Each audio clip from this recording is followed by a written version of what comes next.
The security card reader beeped red, denying me access to my own office building. I stood there in the early morning light, still weak from my 3-month hospital stay, staring at the new keypad that had replaced our old entry system. Behind the glass doors, I could see Megan, my own sister, watching me with a smirk on her face. She raised her hand in a mocking wave before speaking into the intercom. "Sorry, Emma, but you don't work here anymore. I've taken over as CEO of Vision Tech. You should go home and rest, you're still looking quite pale." I pressed the intercom button, my voice steady despite my racing heart. "Interesting theory, Megan. Mind if I come up to discuss it? There are some documents you might want to see." The smirk faltered slightly. "Documents? What documents?" "Oh, just some paperwork Dad left with his lawyer before he passed away. You know, the ones about the true ownership of Vision Tech?" I'm Emma Sullivan, 32 years old, and until 3 months ago I was the CEO of Vision Tech, a software development company I built from scratch after our father passed away. Company had been his dream originally, but he never got to see it become reality. I turned his initial concept into a thriving business worth over $5 million, while my sister Megan spent her time bouncing between jobs and running up credit card debt. When I was diagnosed with a rare autoimmune condition that required immediate hospitalization and intensive treatment, I had to make a quick decision about who would run the company in my absence. Looking back, I should have known better than to trust Megan, but family is family, or so I thought. The story of how we got here is a complicated one, filled with family dynamics, betrayal, and a secret that would ultimately save everything I'd worked for. It started 5 years ago, when our father gathered us in his study one evening, his face grave as he shared news that would change our lives forever. "Girls," he said, his voice weaker than we'd ever heard it, "the doctors found cancer.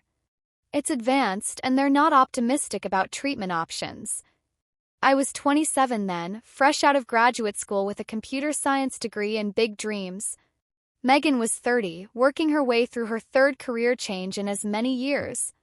Dad had always been our anchor, the steady force that kept our family together after Mom died when we were teenagers. "I have something important to tell you both," Dad continued, pulling out a thick folder from his desk drawer. "I've been developing a business plan for a software company, something that could revolutionize how small businesses handle their operations. I wanted to build it myself, but..." He trailed off, looking at the medical papers scattered across his desk. Megan immediately perked up. "A business? Dad, that's perfect. I just finished that business management course last month. I could..."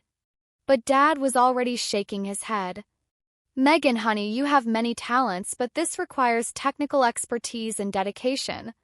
That's why I'm leaving the business plan and seed money to Emma." The look of betrayal on Megan's face was something I'll never forget. "What? But I'm the oldest. I should be the one to carry on your legacy." Dad remained firm. "Emma has the technical skills and the drive to make this work. The seed money and plans will go to her, but I expect both of you to support each other. This company should bring our family closer, not tear it apart." Those would be among the last coherent conversations we had with Dad. Cancer progressed rapidly, and within 2 months, he was gone. I threw myself into building Vision Tech, turning his rough concept into a viable business plan. Megan, meanwhile, drifted further away, barely speaking to me except when she needed money. Company grew faster than anyone expected. Dad's core idea, a unified software platform for small business operations, filled a crucial market need. Within 3 years, we had over 1,000 clients and a staff of 50 people.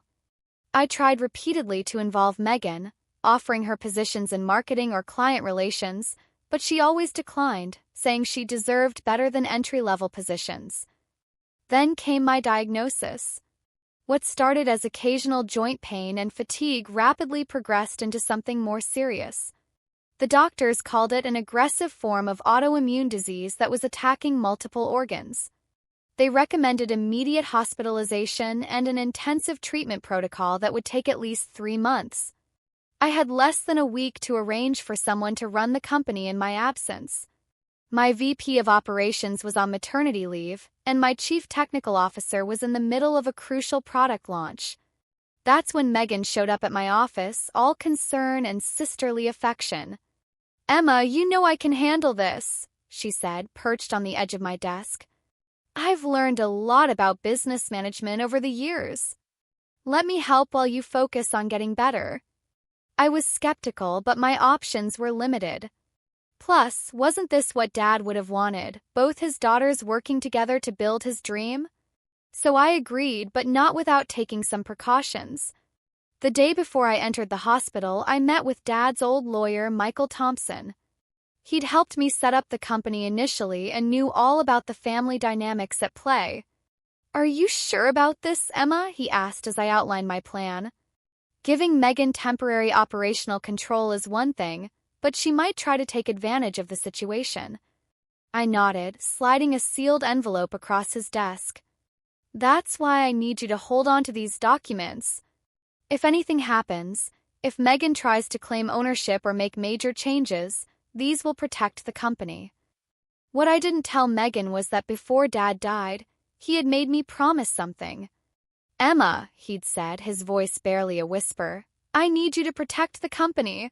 Not just from outside threats, but from within. Promise me you'll always keep controlling interest in your name, no matter what." I had honored that promise by structuring the company ownership carefully. While Megan thought she was getting operational control during my illness, the documents I left with Michael ensured she could never truly take over. The first few weeks in the hospital were a blur of treatments and tests. Megan visited occasionally, always with a laptop in hand, asking me to sign various documents that she claimed were routine paperwork. I signed nothing, always telling her to leave them with Michael for review. This clearly frustrated her, but she played it cool. "Come on, sis," she'd say, "don't you trust me? I'm keeping the company running smoothly while you're stuck here. The least you could do is sign these simple forms." But I knew better. Each time she visited, her designer clothes got more expensive, her jewelry more elaborate. When I asked about company finances, she'd brush off my questions with vague assurances that everything was fine. Then the rumors started reaching me. Staff members who visited reported that Megan had moved into my office, replaced key personnel with her own friends, and was telling everyone that I had signed over control of the company to her. She even went so far as to file paperwork with the state claiming she was the majority shareholder. What Megan didn't know was that I had installed monitoring software on all company systems before I left. Every night from my hospital bed, I watched as she systematically tried to dismantle everything I'd built. She diverted company funds into personal accounts, signed contracts without proper review, and even tried to change the company's name to Megan's Vision Tech. The final straw came when she sent an email to all employees announcing that I had decided to step down permanently due to my health issues. She even attached a clearly forged resignation letter with my signature. That's when I called Michael. "It's time," I said. "Get everything ready. I'm being released tomorrow morning." Which brings us back to that morning outside the office, watching Megan's smug expression through the glass doors. She thought she had one, but she had no idea what was coming. "Fine," she snapped through the intercom. "Come up. Let's see these mysterious documents of yours." The elevator ride to the top floor was tense. 2 security guards, new hires I didn't recognize, flanked me as if I were an intruder. When the doors opened, I found the entire executive floor had been redecorated in Megan's flashy style. My minimalist office now looked like a luxury boutique. Megan sat behind my desk, wearing what I recognized as a $5,000 designer suit, probably bought with company money. "Wow," she said, gesturing impatiently. "Show me these documents you're so excited about." Michael Thompson chose that moment to step off the elevator, carrying his briefcase. "Perhaps we should all sit down for this," he suggested. Megan's confidence wavered slightly at the sight of Dad's lawyer. "What's he doing here?" "Just providing some clarity about company ownership," I said, taking a seat across from my desk. You see, Megan, Dad left more than just a business plan and seed money. He left specific instructions about how the company should be structured. Michael opened his briefcase and began laying out documents. Miss Sullivan, your sister remains the majority shareholder and CEO of Vision Tech. The operational control you were granted was temporary and conditional, as clearly stated in the documents you signed 3 months ago. What documents? I never signed anything limiting my control. Megan protested. I pulled out my phone and played a video security footage from my hospital room showing Megan rushing through a stack of papers, telling me they were just routine forms. In her haste to get my signature on what she thought were transfer documents, she had also signed the papers establishing the temporary nature of her position. You tricked me, she gasped. No, Megan. I protected what Dad built, what I built. Company documents you filed with the state claiming majority ownership? They're fraudulent. The money you've been diverting to personal accounts? That's embezzlement. Firing key employees without board approval? Illegal under our corporate structure. Michael continued laying out papers, bank statements, email records, security footage. Megan's face grew paler with each new document. You have 2 options, I said calmly.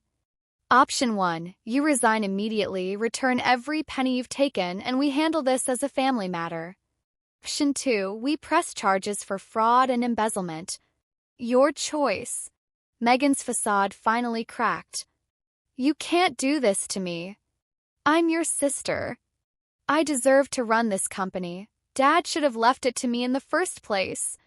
Dad left it to the person who could handle it responsibly, I replied. Your actions these past 3 months have only proven he made the right choice. What happened next showed just how far Megan had fallen. She lunged across the desk, scattering papers everywhere, screaming about betrayal and family loyalty. The security guards moved to restrain her, but not before she grabbed a heavy crystal paperweight purchased with company money, no doubt, and hurled it at my head. I ducked, and the paperweight shattered the window behind me. As the guards escorted my screaming sister out of the office, I could only think about how Dad would have felt seeing his daughters come to this. The next few weeks were challenging. We had to conduct a full audit of the company's finances, reassure worried employees, and repair relationships with clients who had been unsettled by Megan's erratic leadership. The diverted funds were traced and recovered, though Megan's personal accounts were nearly empty. She had burned through almost $500,000 in 3 months. True to my word, I didn't press charges. Instead, I arranged for Megan to enter a treatment program for gambling addiction, something we discovered had been behind her desperate grab for money and power. She resisted at first, but when faced with the alternative of criminal charges, she agreed. Today, 2 years later, Vision Tech is stronger than ever. We've expanded to international markets and our client base has tripled.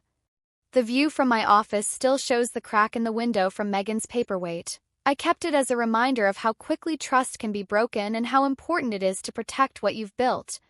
Megan and I are slowly rebuilding our relationship.